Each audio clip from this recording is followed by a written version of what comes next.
There are a total of 340 billion trees on our planet Earth. And you will be surprised to know that every year 1% of these trees are used by the world's largest furniture brand IKEA.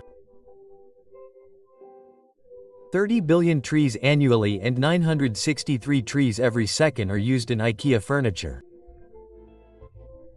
But who would believe that IKEA's billion-dollar business empire actually started with just a few matchboxes? How did this weakness of a child who could not even remember the names of things become his strength? Once again, flattery in Zemtv's videos. Nazreen, this child's name was Ingvar Kamper, who started his first business at the age of just 6 years.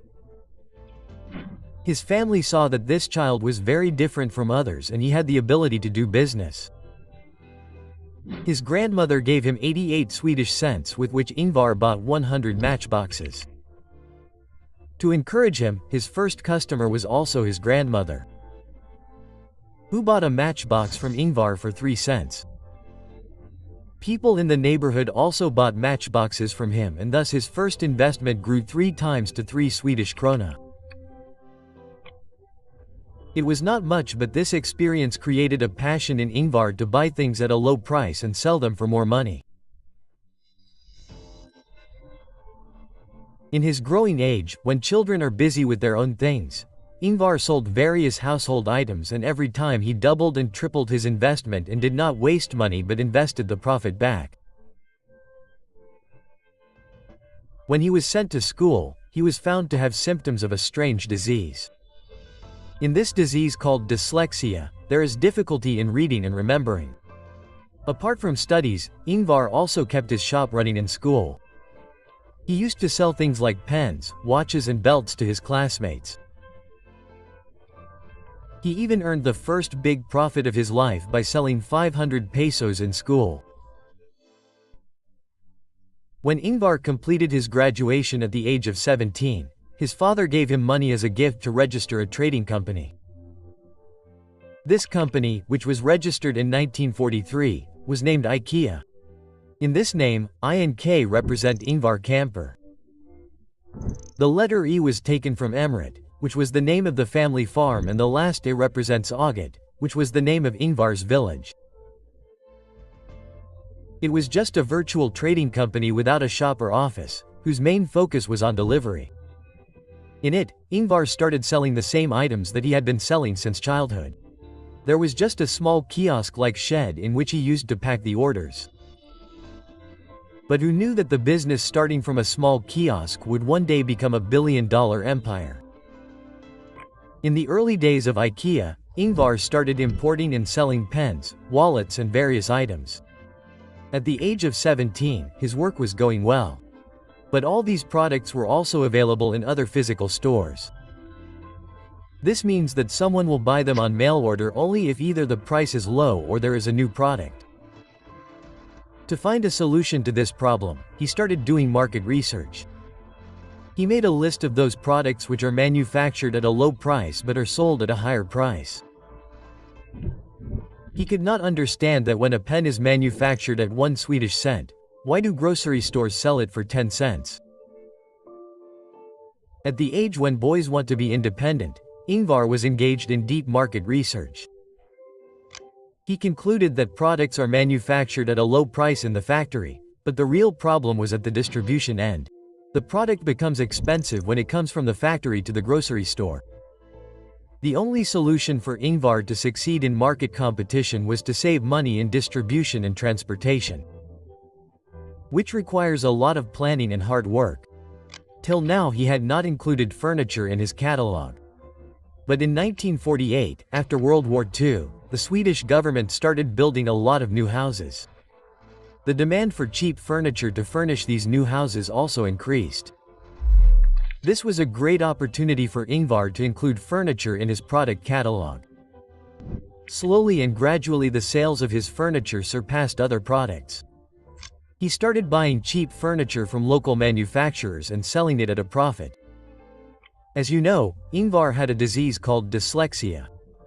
He could not remember the codes of furniture. So he gave them simple names in his catalog which he could remember when orders came. When every product in the product catalog had a unique and attractive name instead of a code, it would be easy for people to order. This small thing proved very beneficial in boosting the sales of IKEA. The only way to get orders among so many companies was that everyone should offer a lower price than the other. But reducing the price meant that the quality would be compromised, and many companies were doing this, due to which the name of all mail-order companies started getting tarnished. This was the time when Ingvar decided to open the first store of IKEA, in which he was going to display the furniture physically. This would reduce the cost of delivery to a great extent because now people will be able to directly come to his store and buy furniture. Secondly, those who did not trust the quality of mail order will now be able to directly come to the shop and buy furniture after being assured. As a marketing, Ingvar also decided to give free Swedish buses to the customers. When the first store of IKEA was launched in 1953, there was a bigger rush than expected.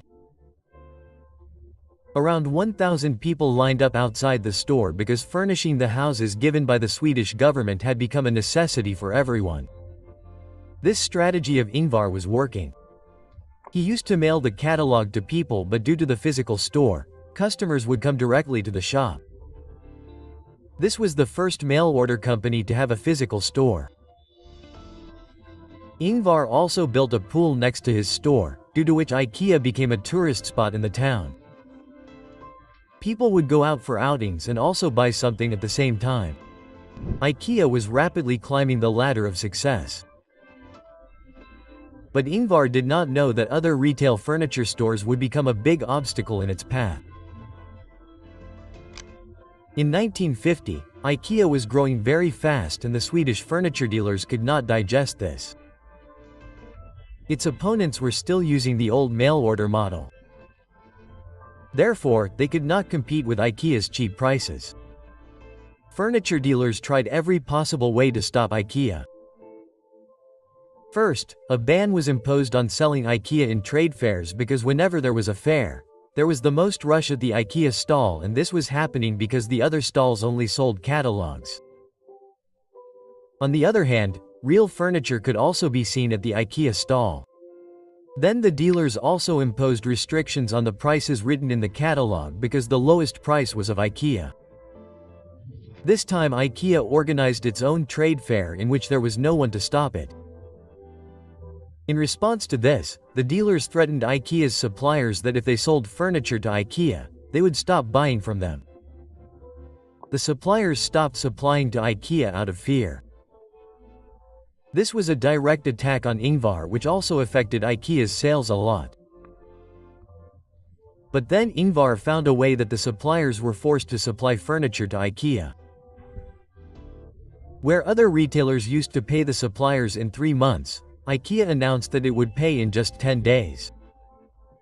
Due to this, the suppliers started supplying to IKEA secretly in the dark of the night. Meanwhile, IKEA also got its own designs made and also got wooden chairs made from Poland, which was not even in the imagination of other retailers. In this way, instead of weakening IKEA, the boycott made it stronger and it escaped every attack of its opponents. One day, an IKEA employee noticed that a customer was trying to fit a table in his car. But the table was not fitting. He suggested that why not remove the legs of the table. This idea changed the future of IKEA. The legs of the table could be easily removed and put back, and Ingvar immediately made this idea the backbone of his business. By making flat-pack furniture, IKEA's furniture became more compact, which made it cheaper and easier to store and transport. The risk of damage also reduced and customers could take their furniture home the same day. This gave IKEA the benefit of cost-cutting and quick delivery. Customers used to assemble their furniture themselves and they had more emotional attachment with their furniture. This new method became so viral that people started calling it the IKEA effect. The concept of disassembled furniture was first introduced in the furniture industry by IKEA, which is used all over the world today. During manufacturing, such properties are kept in the furniture so that it can be disassembled and delivered at a low cost. After the success of IKEA's first store, Ingvar decided to open a new and bigger store which was in a cheap place outside Sweden's capital Stockholm. This store was as big as 8 football fields and was spread over 3 floors. Ingvar designed the layout of the store by understanding the psychology of the customers. There was only one entrance and exit in the store. Customers used to walk on one path and see the entire store, so that nothing was missed by their eyes, and they also bought things which were not in the plan. The layout of IKEA was made in such a way that customers spent more time inside. But the problem was that the store used to become empty during the afternoon. Ingvar noticed that this was happening because people go out for lunch break and then do not return. So Ingvar opened a restaurant inside the IKEA store. Ingvar's thinking proved to be absolutely correct. After opening the restaurant, customers would stay in the store for a long time and eat food from there if they felt hungry. Ingvar now had a business model that just had to be copied. In 1965, a new store opened which was visited by 18,000 people on the first day. By 1973, IKEA had become very successful. Now Ingvar wanted the name of IKEA to remain alive even after him. For this, he made a special plan. A plan that was going to accuse him of theft. Yes, Ingvar's dream was that his children would inherit the IKEA business. But inheritance taxes were very high in Sweden. Earlier in Sweden, there was a very high tax on inherited property. To solve this problem, Ingvar hired lawyers from all over the world, and their mission was to save IKEA from taxes. For 7 years, lawyers created shell companies, foundations and trusts in tax havens. Eventually, IKEA's corporate structure became so complex that it became impossible to levy taxes on it. Due to this act of Ingvar, IKEA started being accused of tax evasion, and as is the law of the world, everyone pulls down the legs of those who progress. In 1980, another allegation was also made on IKEA. There were some factories in East Germany where the furniture made was sent to IKEA. But in some of those companies, prisoners were forced to work. People started blaming IKEA for this. Later, when this allegation was proved, the management of IKEA wrote a public apology and apologized to the people. In 1990, more than 70 new stores of IKEA were opened, and in 2008, IKEA became the world's largest furniture company.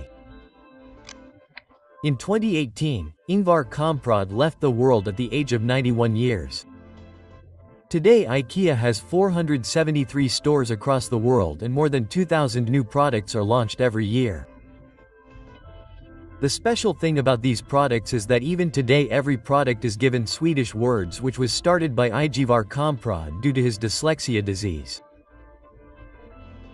Hope you will like and share this video of Zemtv a lot. Thank you very much for your loving comments. See you in the next great video.